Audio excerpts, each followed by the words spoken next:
Atomic model म्हणजे काय आहे आणि बोहर्स ॲटॉमिक मॉडेलचे पॉच्युलेट्स कोणकोणते आहेत. त्यामध्ये फर्स्ट पॉच्युलेट जे की मी तुम्हाला सांगितलं होतं की ज्यामध्ये इलेक्ट्रोस्टॅटिक फोर्स आणि सेंट्रिपेटल फोर्स हे जे दोन्ही फोर्सेस आहेत यांचं मॅग्निट्यूड आपण कम्पेअर केलेलं आहे.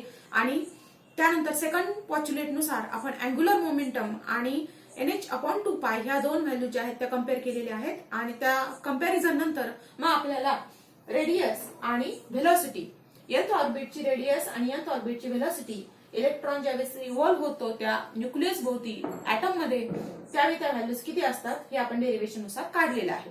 त्यामध्ये आपल्याला काय मिळालं होतं की nth ऑर्बिट मधील इलेक्ट्रॉनची व्हेलॉसिटी जी असेल ती कशावरून आपण काढतो तर E²/2 एप्सिलॉन नॉट NH.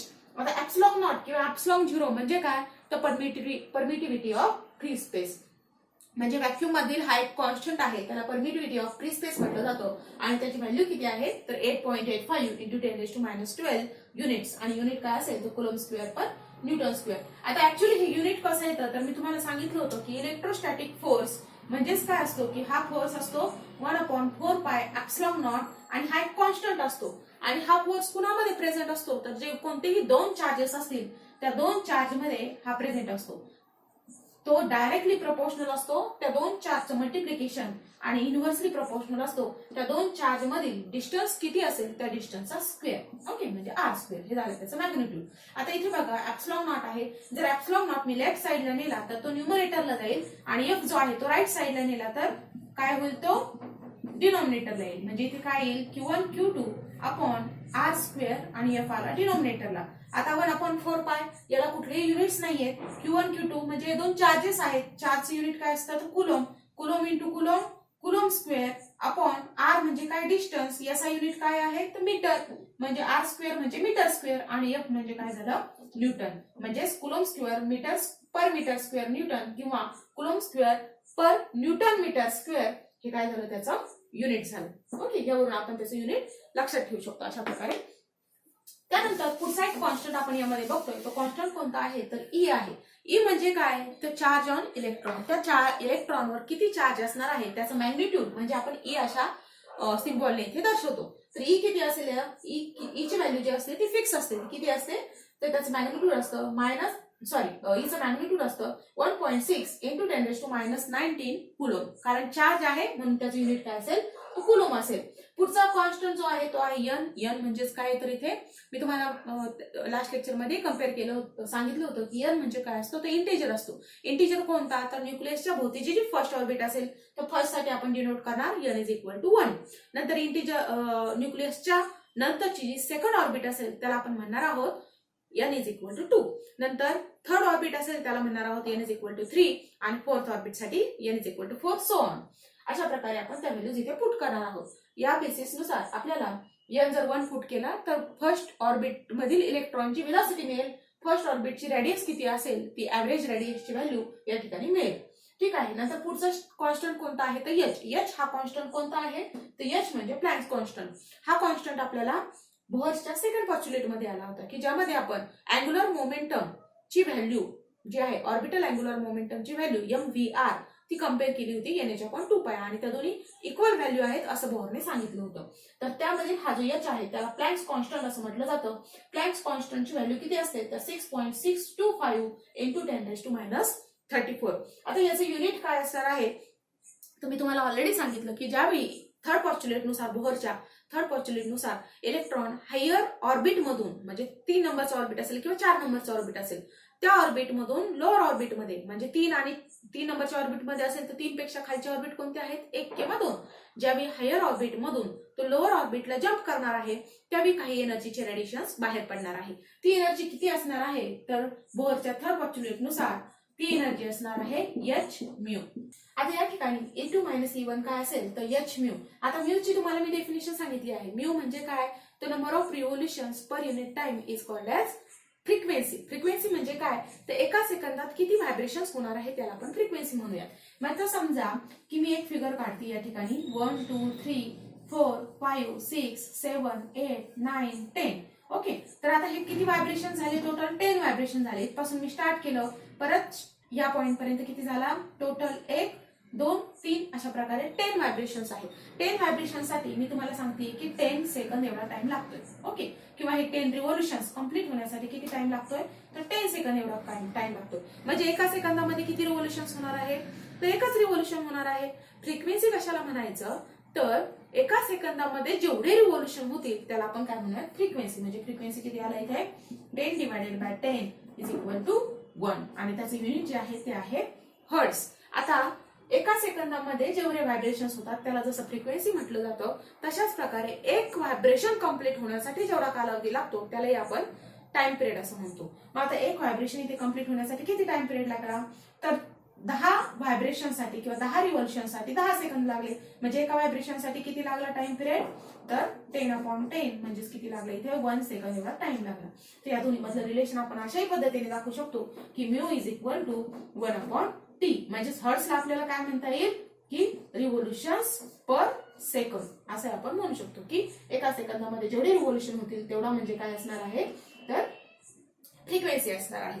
आता या ठिकाणी एक गोष्ट लक्षात घ्या की समजा म्यू आहे, म्यूच्या जागी मी काय पुट केलं इथे 1/T. टी म्हणजे टाइम पिरियड. तर काय होईल इथे, हा टी डिनॉमिनेटरला आहे, तो ज्यावेळी इक्वल टू साईनच्या लेफ्ट साईडला येईल त्यावेळेस तो काय होईल, याला मल्टिप्लाय मध्ये येईल. मग E2 - E1 काय आहे, तर एनर्जीच्या व्हॅल्यू आहेत, त्या आपण कशामध्ये दाखवतो, जूल मध्ये दाखवतो. आणि टाइम काय आहे, तर तो आहे सेकंद.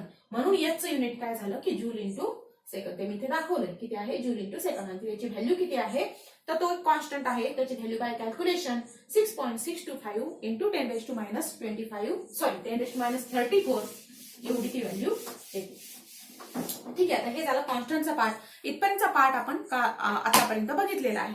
आता आपल्याला काय बघायचंय की त्या न्यूक्लियसच्या भोवती जे इलेक्ट्रॉन्स फिरणार आहेत फर्स्ट ऑर्बिटमध्ये, समजा हा न्यूक्लियस असेल, त्यामध्ये प्रोटॉन्स आणि न्यूट्रॉन्स असतील, त्याच्या भोवती एक इलेक्ट्रॉन आहे आणि त्या इलेक्ट्रॉनचा म्हणजे समजा हा जर हायड्रोजन ॲटम असेल तर त्याच्यामध्ये एकच इलेक्ट्रॉन आहे हायड्रोजन ॲटम मध्ये. मग आता हा इलेक्ट्रॉन काय होतोय, तर ह्या ऑर्बिटमध्ये रिव्हॉल्व्ह होतोय. मग ह्या ऑर्बिटमध्ये इलेक्ट्रॉन रिव्हॉल्व्ह होत असताना त्या इलेक्ट्रॉनची एनर्जीची व्हॅल्यू किती असू शकते हे आपल्याला आता या डेरिव्हेशन नुसार काढायचंय. ओके, तर आता हा इलेक्ट्रॉन रिव्हॉल्व्ह होतोय म्हणजे त्याला 2 एनर्जीज इथे आहेत. त्या कोणकोणत्या आहेत, तर पहिली एनर्जी आहे कायनेटिक एनर्जी आणि दुसरी एनर्जी आहे त्याला चार्ज आहे, त्यामुळे त्याच्यावर इलेक्ट्रोस्टॅटिक फोर्स आहे. आणि ह्या इलेक्ट्रोस्टॅटिक फोर्समुळे त्याला जी दुसरी एनर्जी असणार आहे ती आहे इलेक्ट्रोस्टॅटिक पोटेन्शियल एनर्जी. आता ग्रॅव्हिटेशनल पोटेन्शियल एनर्जी आपण शिकलो होतो, ती काय बघितली होती आपण, mgh. ओके, तुम्ही ते शिकले असाल. पण mgh ही त्या ग्रॅव्हिटेशनल फोर्समुळे असणारी पोटेन्शियल एनर्जी आहे. आणि कोणता फोर्स प्रेझेंट आहे, तर इलेक्ट्रोस्टॅटिक फोर्स. म्हणून याच्याशी इलेक्ट्रॉनशी रिलेटेड जी पोटेन्शियल एनर्जी येणार आहे ती काय असणार आहे, तर इलेक्ट्रोस्टॅटिक पोटेन्शियल एनर्जी. लक्षात ठेवायचंय. आता कायनेटिक एनर्जी आहे म्हणजे याला स्पीड आहे काहीतरी, याची आपल्याला माहिती कायनेटिक एनर्जीचा फॉर्म्युला काय आहे तो, हा mv². ओके, हा कायनेटिक एनर्जीचा फॉर्म्युला झाला. मग आपण काय लिहिणार, हा m इंटू v². v किती आहे बघा, nth ऑर्बिट काढायचं असेल तर मी असं लिहिते की kinetic energy of nth orbit is equal to v². v² म्हणजे E²/2 epsilon naught nh whole ब्रॅकेटचा स्क्वेअर. मग प्रत्येक क्वांटिटीचा आपण स्क्वेअर करूयात. काय येईल तो, हा m E², त्याचा स्क्वेअर म्हणजे मल्टिप्लिकेशन होईल डिग्रीचं. काय डिग्री आहे इथे 2, इथे 2 चा स्क्वेअर आहे म्हणजे 2 × 2 काय झाले 4 डिवायडेड बाय 2⁻², म्हणजे 2 चा स्क्वेअर 4 आला. एप्सिलॉन नॉटचा square epsilon naught square, n चा स्क्वेअर n² आणि h चा स्क्वेअर h². ओके, आता या ठिकाणी बघा हा मल्टिप्लाय मध्ये आहे, हा 4 × 2 म्हणजे काय होईल 8. मग काय येईल इथे 2×4 आणि m e⁴ divided by epsilon naught square. हा 4 इथे घेतलाय आपण, 4 आणि 2 चं मल्टिप्लिकेशन केलंय, epsilon naught square n² h². Okay, आता या ठिकाणी 1/8 कॉन्स्टंट आहे. m mass of the electron, ती पण व्हॅल्यू कॉन्स्टंट आहे. प्रत्येक इलेक्ट्रॉनसाठी मास सेम असेल. E चार्ज आहे इलेक्ट्रॉनवरचा, तो पण कॉन्स्टंट आहे. Epsilon not permittivity of free space, ती पण कॉन्स्टंट आहे.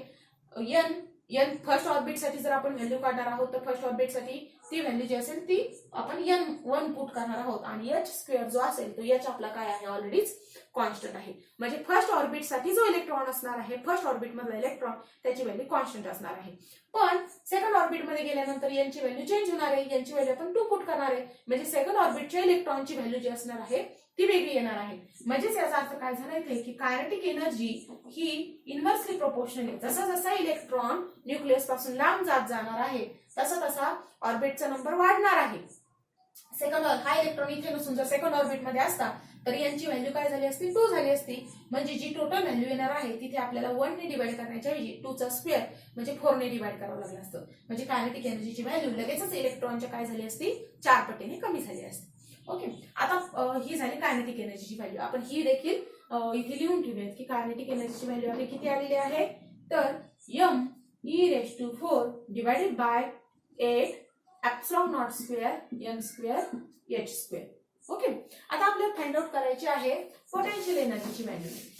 आणि मी तुम्हाला सांगितलं होतं ही पोटेन्शियल एनर्जी कोणती आहे, तर त्याच्या चार्जमुळे असणारी पोटेन्शियल एनर्जी आहे इलेक्ट्रोस्टॅटिक पोटेन्शियल एनर्जी. आता ऍक्च्युअली इलेक्ट्रोस्टॅटिक पोटेन्शियल एनर्जी म्हणजे काय, तर आता समजा सुरुवातीला एक ऍटम घ्या तुम्ही. हा ऍटम आहे, याला एक न्यूक्लियस आहे. न्यूक्लियस मध्ये प्रोटॉन आहे, प्रोटॉन नंबर आहे. ज्यावेळेस ऍटमचे त्या फॉर्मेशन होत असेल त्यावेळी असं आपण कन्सिडर करूया की हा इलेक्ट्रॉन इन्फिनिटीला आहे, म्हणजे अनंत अशा डिस्टन्सवर आहे प्रोटॉन पासून. ज्यावेळी तो एवढ्या लांब डिस्टन्सवर असेल त्यावेळी त्यामध्ये त्या दोघांमध्ये जो इलेक्ट्रोस्टॅटिक फोर्स असणार आहे तो किती असेल, 0 असणार आहे. म्हणजे खूप लांबवर डिस्टन्सवर आपण असं म्हणतो की मी तुम्हाला आता फॉर्म्युला सांगितला होता इलेक्ट्रोस्टॅटिक फोर्सचा, तो काय आहे, तर 1/4π epsilon naught q1 q2 upon r square. Okay, r म्हणजे डिस्टन्स आहे. जर r इन्फिनिटी असेल तर ही टोटल व्हॅल्यू काय होणार आहे, 0 होणार आहे. आता आपण काय केलं, त्या इलेक्ट्रॉनला ह्या प्रोटॉनचा जो नंबर आहे न्यूक्लियस त्याच्यापाशी जवळ आणण्याचा प्रयत्न करतोय. म्हणजे इन्फिनिटी पासून काय होतोय, तो इलेक्ट्रॉन जो आहे तो इन्फिनिटी पासून त्या प्रोटॉनच्या आता जवळ यायला लागलाय. मग ज्यावेळी जसा जसा तो जवळ येईल तसं तसं काय होणार आहे, आरची व्हॅल्यू अनंतपासून म्हणजे इन्फिनिटी पासून कमी कमी होत जाणार आहे. म्हणजेच या ठिकाणी आरची व्हॅल्यू आपल्याला काय करावं लागणार आहे, आता गृहीत धरावी लागणार आहे. ती आर जसा जसा तो जवळ येईल तसा तसा हा प्रोटॉन त्याला अजून अट्रॅक्ट करायचा प्रयत्न करणार आहे. आणि इलेक्ट्रॉन स्वतः सुद्धा काय होणार आहे, तर त्या प्रोटॉनला अट्रॅक्ट करायचा प्रयत्न करणार आहे. आणि ह्या दोघांच्या अट्रॅक्शनमुळे म्हणजे अट्रॅक्टिव्ह फोर्समुळे म्हणजे इलेक्ट्रोस्टॅटिक फोर्समुळे त्या ठिकाणी काय होणार आहे, तर इलेक्ट्रॉनला पोटेन्शियल एनर्जी त्याच्यामध्ये स्टोअर होणार आहे. म्हणजे समजा आता इलेक्ट्रॉन इन्फिनिटीवर आहे आणि त्या इन्फिनिटी अंतरावरून तो कुठपर्यंत आणलाय, आपण फर्स्ट ऑर्बिट पर्यंत आणलाय किंवा nth ऑर्बिट पर्यंत आणलाय.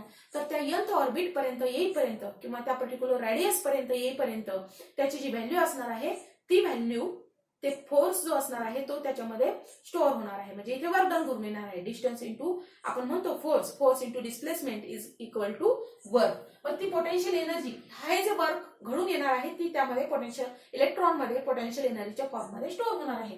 पोटेन्शियल एनर्जीचा फॉर्म्युला काय आहे, तर पोटेन्शियल एनर्जी इक्वल टू आपण कुठून घेऊन येतोय त्या इलेक्ट्रॉनला, तर इन्फिनिटी पासून कुठपर्यंत घेऊन येतोय, तर 0 म्हणण्यापेक्षा आपण सम रेडियस r फर्स्ट ऑर्बिटची असेल सेकंड ऑर्बिटची असेल आपण बघूयात ती किती कोणत्या ऑर्बिटची आहे.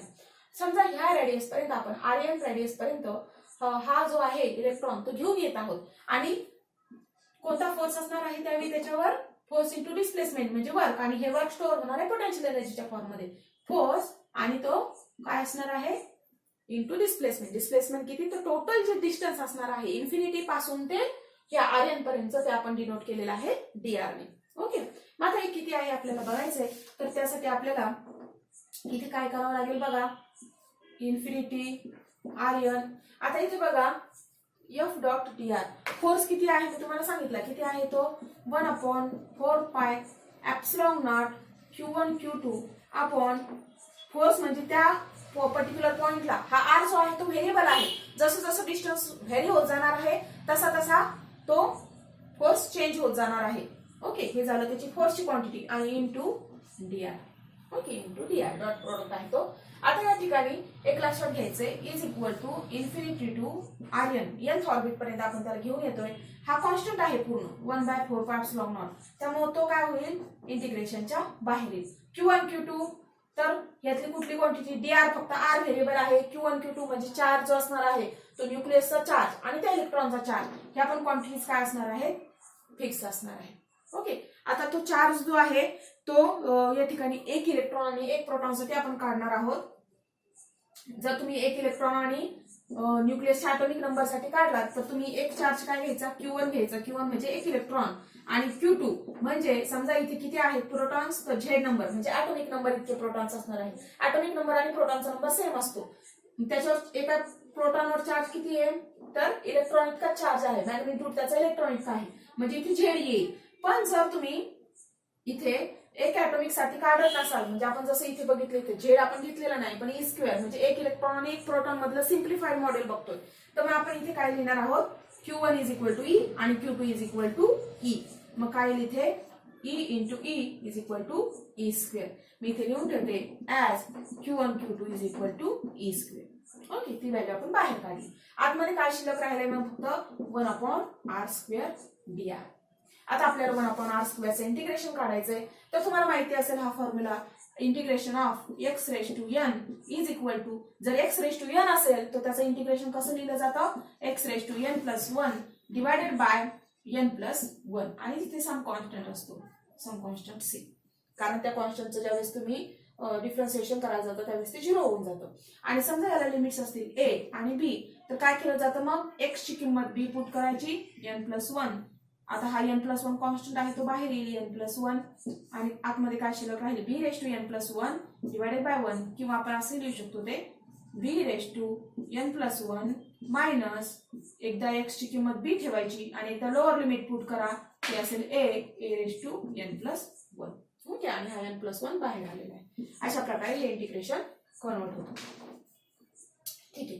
मग आता आपण आपल्याला काय करायचं की सेम इथे इंटिग्रेशन करायचं. इथे काय आहे व्हॅल्यू तर E²/4πε0 integration from infinity to rn. कशाचं इंटिग्रेशन घ्यायचंय 1/r² म्हणजे r⁻². तुम्हाला माहिती असेल हा r² ज्यावेळी डिनॉमिनेटरला असतो तो न्यूमरेटरला आल्यानंतर r ची व्हॅल्यू जी असते म्हणजे त्याची डिग्री जी असते ती आपण मायनस मध्ये लिहू शकतो इंटू dr. आता r⁻²ह्या फॉर्म्युल्यानुसार बघा काय होणार आहे इंटिग्रेशन n ची व्हॅल्यू किती आहे कम्पेअर करा -2 म्हणजे काय आलं -2 + 1 डिवायडेड बाय n किती आहे -2 + 1 म्हणजे काय येईल व्हॅल्यू r⁻². -2 आणि +1 मायनस प्लस साइन असेल तर काय येतं मायनस आणि वजाबाकी करायची किती येईल ती वजाबाकी 2 आणि 1 ची वजाबाकी येईल 1 आणि मायनस साइन कोणत्या बिग नंबरला आहे म्हणून इथे आपण काय घेणार r⁻1 divided by -2 + 1 same is equal to -1. आणि हे -1 जे आहे आपण बऱ्याच वेळेस डिनॉमिनेटर लिहित नाही 1 जर असेल तो फक्त मायनस साइन आपल्याला देणं गरजेचं आहे त्यामुळे इथे काय आलं -r⁻1. ओके. आता -r⁻1 म्हणजेच काय आहे तर r⁻1 आपण अशा पद्धतीने लिहू शकतो. r⁻1 आहे ना तर हा ज्यावेळेस डिनॉमिनेटरला जाईल तर काय होईल r⁻1 आणि r⁻1 म्हणजेच काय झालं तर r काय व्हॅल्यू येणार आहे मग -1/r म्हणजे याचं इंटिग्रेशन काय आलं -1/r E²/4πε0 -1/r आणि त्याची लिमिट्स काय आहे एक आहे इन्फिनिटी आणि दुसरं लिमिट आहे rn. ओके. आता ह्या व्हॅल्यूज आता मी तुम्हाला काढून दाखवते काय येतील त्या. पोटेन्शियल एनर्जी काय आलेली आहे मग E²/4πε0 एकदा अप्पर लिमिट पुट करा एकदा लोअर लिमिट पुट करा. अप्पर लिमिट काय आहे -1/r r च्या जागी काय पुट करणार rn. ओके. आणि ह्या टोटल क्वांटिटी मधून काय वजा करायचे तुम्हाला मायनस ऑफ कोणती क्वांटिटी इथे -1/r -1/r ची व्हॅल्यू काय पुट करायची इन्फिनिटी पुट करायची. काय इथे हे बघा हे एक झालं अप्पर लिमिट हे झालं लोअर लिमिट. यामध्ये upper limit minus lower limit minus minus काय होऊन जाणार आहे +1/∞ आणि ही व्हॅल्यू काय आली हा कॉन्स्टंट जसाची तसा बाहेर आहे बघा E²/4πε0 -1/r⁻n minus minus becomes plus 1/∞. 1/∞ म्हणजेच काय तर 0 म्हणजे ही व्हॅल्यू काय होणार आहे तर 0 होणार आहे. म्हणजे काय येईल फॉर्म्युला E²/4πε0 आणि r⁻n मायनस साइन बाहेर घेते मी इथे काय r⁻n किंवा तेच तुम्ही असे लिहू शकता -1/4πε0 E²/rn r⁻n नाही rn. Okay rn R N. nth orbit आहे हे, रेस टू चा प्रश्नच नाही. अप्पर लिमिट काय आहे R N. Okay R N. काय मग इथे -1/4πε0 ए स्क्वेअर अपॉन nth ऑर्बिटची रेडियस. ओके. मग आता ही झाली आपल्याला पोटेन्शियल एनर्जीची व्हॅल्यू. म्हणजे आपल्याला आता दोन व्हॅल्यूज मिळालेल्या आहेत. एक म्हणजे कायनेटिक एनर्जी आणि दुसरी म्हणजे पोटेन्शियल एनर्जी. किती आली ती -1/4πε0 E square upon R N. Okay E square upon R N. ठीक आहे, इथपर्यंत तुम्हाला समजलंय. आता या ठिकाणी आपण बघितलं सगळे कॉन्स्टंटच्या फॉर्म मध्ये व्हॅल्यूज आहेत, तिथे फक्त आर एन आलेला आहे. आपण काय करूयात की आर एन ची व्हॅल्यू पण पोटेन्शियल एनर्जी मध्ये फीड करून घेऊया. हा फॉर्म्युला मी यासाठी तुम्हाला दाखवला येते की जसं जसं आर एन वाढणार आहे तशी तशी पोटेन्शियल एनर्जी कमी कमी होत जाईल. पण ती कोणत्या साईडने कमी कमी होत जाणार आहे, तर मायनस साईडने कमी कमी होत जाणार आहे. याचा अर्थ काय झाला की आर एन जर इन्क्रीज होत असेल तर पोटेन्शियल एनर्जी ती डिक्रीज होतीये, पण ती कोणत्या मायनसने डिक्रीज होतीये. म्हणजे सुरुवातीला समजा किती असेल -5 असेल तर ती -10 होणार आहे. म्हणजे ऍक्च्युली काय होतं या ठिकाणी की आर एन वाढतोय ना, आर एन किती झाला 5 वरून समजा आर एन 10 झाला तर पोटेन्शियल एनर्जी काय होईल की तिची व्हॅल्यू जी असेल समजा 12 असेल तर 12 वरून समजा जर ती काय होईल 6 होईल, पण ती मायनस साईन आहे. म्हणजे काय झाले ते मायनस साईन. ओके. म्हणजे जसं जसं ऑर्बिट वाढत जाणार आहे तशी तशी पोटेन्शियल एनर्जीची व्हॅल्यू जी आहे ती काय होत जाणार आहे तर -6 म्हणजे ती सुद्धा वाढत जाणार आहे. पोटेन्शियल एनर्जीची व्हॅल्यू वाढत जाणार आहे.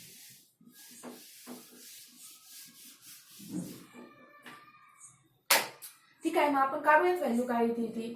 पोटेन्शियल एनर्जी काय येईल -1/4πε0 ई स्क्वेअर. आर एन काय आहे आपला ε0 n square h square upon pi m E square. ही आर एन ची व्हॅल्यू आली आपली. मग काय 1/4πε0 हा पूर्ण कॉन्स्टंट आहे. हा डिनॉमिनेटरचा डिनॉमिनेटर आहे तो काय होतो न्यूमरेटरला येतो. काय लिहिते pi m E square. Already हा ई स्क्वेअर इथे प्रेझेंट आहे divided by ε0 n square h square. काय काय कॅन्सल होते बघा, पायला पाय कॅन्सल, नंतर ओके काय मग इथे m ई स्क्वेअर म्हणजे m e⁴ divided by 4 ε0 square n square h square. ε0 square n square h square. आता हे मिळालं आणि मायनस साइन, हे मायनस साइन इथे जसं हे मायनस साइन इथे. आता आपल्याला बघा पोटेन्शियल एनर्जीची व्हॅल्यू मिळाली आहे कॉन्स्टंटच्या फॉर्म मध्ये. काय मिळाली ती -me⁴ divided by 4 ε square n square h square. आता हे दोन इक्वेशन्स बघा, ह्या दोन इक्वेशन्स काय आहेत त्यामध्ये m आहे, e आहे, ε0 आहे, n आहे, h आहे. फक्त कॉन्स्टंट्स व्हॅल्यू झालेले आहेत. म्हणजे आपण जर याची बेरीज केली टोटल एनर्जीची, कायनेटिक एनर्जी आणि पोटेन्शियल एनर्जीची, तर आपल्याला काय मिळणार आहे टोटल एनर्जी मिळणार आहे. आता जर आपण याला म्हटलं इक्वेशन नंबर 1 आणि इक्वेशन नंबर 2 तर काय येईल मग ऍडिंग इक्वेशन 1 अँड इक्वेशन 2 काय होईल आपल्याला काय मिळणार आहे तर मिळणार आहे total energy. Total energy is equal to kinetic energy plus electrostatic potential energy. आणि कायनेटिक एनर्जी किती आहे बघा me⁴ upon 8 ε0 square n square h square plus potential एनर्जीची व्हॅल्यू किती मिळणार आहे मायनस, म्हणजे इथं प्लसचं मायनस होऊन जाईल me⁴ divided by 4 ε0 square n square h square. जे जे कॉन्स्टंट असतील कॉमन पार्ट जो असेल तो बाहेर घेऊयात. कॉमन पार्ट काय काय आहे ते me⁴ कॉमन पार्ट बाहेर आला, ε0 स्क्वेअर बाहेर आला, n स्क्वेअर बाहेर आला, h इथे पण आहे इथे पण आहे. हा जो कॉमन पार्ट आहे तो आपण काय केलेला आहे बाहेर घेतलाय. काय ब्रॅकेट मध्ये शिल्लक राहिलं 1/8 मायनस 1/4. ओके. आता 1/8 मध्ये मायनस 1/4 करायचा तर डिनॉमिनेटर जो आहे तो सेम नाहीये. मग आपण सेम करूयात. काय इथे 4 याला मल्टिप्लाइड बाय 2 करूयात आणि याला मल्टिप्लाइड बाय 2 करूयात. जर तुम्ही डिनॉमिनेटर आणि न्यूमरेटरला एकाच कॉन्स्टंटने गुणत असाल तर या जो इक्वेशन असेल किंवा जो या ठिकाणी 1/4 आहे त्याची व्हॅल्यू आपली चेंज होणार नाही. ओके. मग काय येईल इथे m is equal to me⁴ upon epsilon naught square n square h square 1/8 minus 2 into 1 2 into 4 8 minus 2/8. आता इथे 1/8 आणि -2/8 आहे. 8 दोन्ही मध्ये कॉमन आहे म्हणजे काय इथे बाहेर येतो. 8 बाहेर आला. इथे 1 - 2 आहे तर 1 - 2 किती येईल तुम्हाला सांगितलं मी. प्लस मायनस साइन जर असेल तर काय करायचं वजाबाकी करायची सबट्रॅक्शन करायचं आणि जो बिग नंबर असेल त्याचं साइन द्यायचं. म्हणजे काय आहे इथे 2 1 गेला 1 राहिला आणि बिग नंबर 1 आहे म्हणजे 1 minus 1 m e raised to 4 8 epsilon square n square h square. पण 1 लिहिला नाही तरी चालतो म्हणजे काय व्हॅल्यू येणार आहे ही minus m e raised to 4 upon 8 epsilon naught square n square h square. Okay ठीक आहे. आपल्याला आता तिसरी व्हॅल्यू मिळालेली आहे इथे टोटल एनर्जीची. काय आहे ती value total energy is equal to minus m e raised to 4 divided by 8 epsilon naught square n square h square. Okay आता आपल्याला जे इक्वेशन मिळालं ते किती महत्त्वाचं आहे हे मी तुम्हाला सांगते की समजा n ची व्हॅल्यू जर 1 असेल तर टोटल एनर्जी किती असणार आहे. n ची व्हॅल्यू 1 असणं याचा मीनिंग काय होतो तर जो मध्ये न्यूक्लियस आहे न्यूक्लियसच्या भोवतीचा जो फर्स्ट ऑर्बिट आहे n इज इक्वल टू 1 येईल. फर्स्ट ऑर्बिट साठी जो त्या फर्स्ट ऑर्बिट मध्ये जो इलेक्ट्रॉन रिव्हॉल्व होत असणार आहे त्या इलेक्ट्रॉनची एनर्जीची व्हॅल्यू आपल्याला n is equal to 1 put केल्यानंतर यावरून मिळणार आहे. n is equal to 1 put केल्यानंतर काय मिळेल बघा minus m e raised to 4 divided by 8 epsilon naught square n square h square. Okay ही मिळालेली आहे एनर्जीची व्हॅल्यू. आता इथे n is equal to 1 put केला 1 चा स्क्वेअर 1च येणार आहे म्हणजे इथे काय येणार आहे फर्स्ट ऑर्बिट मधील एनर्जीची व्हॅल्यू किती येणार आहे ती तर minus m e raised to 4 8 epsilon naught square h square. आता मायनस साइन का आलेला आहे कारण इलेक्ट्रॉन रिव्हॉल्व होत असताना इलेक्ट्रॉन वर मायनस निगेटिव्ह चार्ज आहे आणि जो न्यूक्लियस आहे त्यावर पॉझिटिव्ह चार्ज आहे आणि इलेक्ट्रॉन कशामुळे फिरतोय तर तो ऍक्च्युली ते सेंट्रिफ्युगल फोर्स जो असेल तो फोर्स आणि इलेक्ट्रोस्टॅटिक फोर्स या दोन्ही फोर्समुळे तो त्याच्या भोवती रिव्हॉल्व होतोय. मग रिव्हॉल्व होण्याचं कारण काय आहे इथे बेसिकली तर मायनस आणि प्लस चार्ज मधलं अट्रॅक्शन आहे म्हणून इथे काय आलेलं आहे साइन मायनस आलेला आहे. आता आपण व्हॅल्यूज पुट करूयात मायनस m मास किती मासची व्हॅल्यू जर काढली तुम्ही तर ती येते मायनस मास मायनस साइन जसं तसा मासची व्हॅल्यू आहे 9.1 इंटू 10⁻31 kg म्हणजे एम केस मध्ये आपण घेतोय e square e raised to 4 e ची व्हॅल्यू बघितली आपण 1.6 into 10⁻19 raised to 4 divided by 8 into epsilon naught ची व्हॅल्यू मी तुम्हाला सांगितली तिथे किती आहे ती 8.85 इंटू 10⁻12 स्क्वेअर आणि h स्क्वेअर h ची व्हॅल्यू सांगितलेली आहे 6.625 इंटू 10⁻34 आणि हा पण स्क्वेअर. ज्यावेळी तुम्ही हे टोटल कॅल्क्युलेशन्स कराल त्यावेळी तुमच्या लक्षात येईल की टोटल एनर्जी जी आहे फर्स्ट ऑर्बिट साठी इलेक्ट्रॉनच्या ती किती येते तर -13.6 इलेक्ट्रॉन व्होल्ट. आता -13.6 इलेक्ट्रॉन व्होल्ट मध्ये मी लिहिली व्हॅल्यू पण ऍक्च्युअली ही व्हॅल्यू जी मिळणार आहे ती तुम्हाला ही टोटल व्हॅल्यू कशामध्ये मिळेल तर जूल मध्ये मिळेल आणि कारण हे कुलोम आहे हे सगळे एमकेएस युनिट आहेत याचे तर ही व्हॅल्यू जी मिळणार आहे ती जूल मध्ये मिळणार आहे. आणि जूलचं कन्व्हर्जन ज्यावेळी तुम्हाला इलेक्ट्रॉन व्होल्ट मध्ये करायचं असतं त्यावेळी फक्त काय करायचं तर 1.6 इंटू 10⁻19 ने त्याला डिवाइड करायचं. जी पण उत्तर तुमचं येणार आहे त्याला जर तुम्ही याने डिवाइड केलं तर तुम्हाला ही व्हॅल्यू मिळणार आहे. ओके काय मिळणार आहे ती -13.6 इलेक्ट्रॉन व्होल्ट. ही झाली फर्स्ट ऑर्बिटची एनर्जी. आता सेकंड ऑर्बिट काढायचं असेल तर सेकंड ऑर्बिट मध्ये तुमच्या लक्षात आलं असेल हा पूर्ण पार्ट जसाच तसा आहे फक्त n ची व्हॅल्यू जी आहे ती चेंज झालेली आहे. फक्त n चेंज होणार आहे सॉरी पोटेन्शियल एनर्जी नाही टोटल एनर्जी मध्ये फक्त काय n चेंज होणार आहे बाकीचे कॉन्स्टंट आहेत ते तसेच्या तसेच आहे. हा सेम आहे हा सेम आहे हा सेम आहे हा सेम आहे. म्हणजेच यावरून आपण एक गोष्ट लिहू शकतो की टोटल एनर्जीची जी व्हॅल्यू असेल ती डायरेक्टली प्रोपोर्शनल आहे कुणाबरोबर तर 1/n स्क्वेअर बरोबर म्हणजे inversely proportional to the square of the orbit number. त्या ऑर्बिट नंबरच्या स्क्वेअर बरोबर ती इनव्हर्सली प्रोपोर्शनल आहे. तर आता बघा इथे काय आलंय टोटल एनर्जीची जी व्हॅल्यू आलेली असेल फर्स्ट ऑर्बिट साठी यावरून तुम्ही लिहू शकता की टोटल एनर्जी तुम्हाला nth ऑर्बिटची काढायची असेल तर फक्त काय करायचं पहिली जी ओरिजिनल व्हॅल्यू आहे हा सोडून ही जी व्हॅल्यू आहे ती कशाची आहे तर टोटल एनर्जी आहे फर्स्ट ऑर्बिटची आणि nth ऑर्बिटची काढायची तर फक्त काय करायचं, त्याला n स्क्वेअरने डिवाइड करायचं. म्हणजे आपल्याला समजा तुम्हाला थर्ड ऑर्बिटची व्हॅल्यू काढायला सांगितली तर थर्ड ऑर्बिट मध्ये जो इलेक्ट्रॉन रिव्हॉल्व होत असणार आहे त्याची एनर्जीची व्हॅल्यू किती असेल, third orbit energy, total energy for third orbit, okay, for third orbit electron ती किती असणार आहे तर -13.6 डिवायडेड बाय n किती आहे थर्ड आणि त्याचा स्क्वेअर म्हणजे -13.6 डिवायडेड बाय n स्क्वेअर म्हणजे 9. मग किती हे 9 1 9 खाली उरले 4, 9 5 45 खाली उरलं 1, 9 1 9 आणि सो ऑन -1.51 इलेक्ट्रॉन व्होल्ट एवढी ती व्हॅल्यू येणार आहे.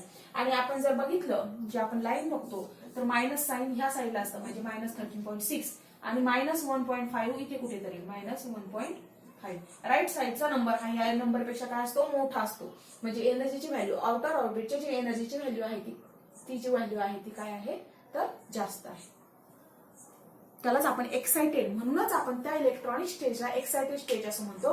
ग्राउंड स्टेजचा असणारा इलेक्ट्रॉन त्याची व्हॅल्यू सगळ्यात कमी असणार आहे ती इथे असणार आहे आणि त्याच्यानंतर ही ग्राउंड स्टेट एनर्जी आहे, ground state, okay, ground state म्हणजे ज्यावेळेस ऑर्बिट 1 असणार आहे न्यूक्लियसच्या जवळचं ऑर्बिट, त्यानंतर हे सेकंड ऑर्बिट, थर्ड ऑर्बिट ची व्हॅल्यू एवढी येणार आहे, नंतर फोर्थ ऑर्बिट, फिफ्थ ऑर्बिट अशानुसार तुम्ही व्हॅल्यू घेणार आहात. पण हे जी पहिली व्हॅल्यू आहे ती सगळ्यात लेफ्टला जी असणार आहे ती फक्त ही व्हॅल्यू असणार आहे -13.6, ओके. म्हणजे ही मिनिमम एनर्जी असणार आहे इलेक्ट्रॉनची फर्स्ट ऑर्बिट मधल्या इलेक्ट्रॉनची एनर्जीची व्हॅल्यू मिनिमम आल्यामुळे त्याला स्टेबल स्टेट असंही म्हटलं जातं. म्हणजे ग्राउंड स्टेट मधला इलेक्ट्रॉन हा स्टेबल स्टेट मध्ये असेल, तो जर सेकंड किंवा थर्ड ऑर्बिट किंवा फोर्थ ऑर्बिट मध्ये गेला तर त्या लेवलला त्याची एनर्जी इन्क्रीज झालेली असते. म्हणजे ती एक्साइटेड स्टेज असल्यामुळे त्या ठिकाणचा इलेक्ट्रॉन आपण पटकन एनर्जी तेवढी एनर्जी प्रोव्हाइड करून नॉकआउट करू शकतो, ओके, कारण ती अनस्टेबल स्टेट आहे. समजले? अशा प्रकारे आपलं डेरिव्हेशन एनर्जीचं आहे आणि ह्या डेरिव्हेशन वरून आपण कोणत्याही ऑर्बिट मधील इलेक्ट्रॉनची एनर्जीची व्हॅल्यू काढू शकतो. कोणाची थिअरी आहे ही तर बोहरची थिअरी. ठीक आहे, आपण थांबूया या ठिकाणी.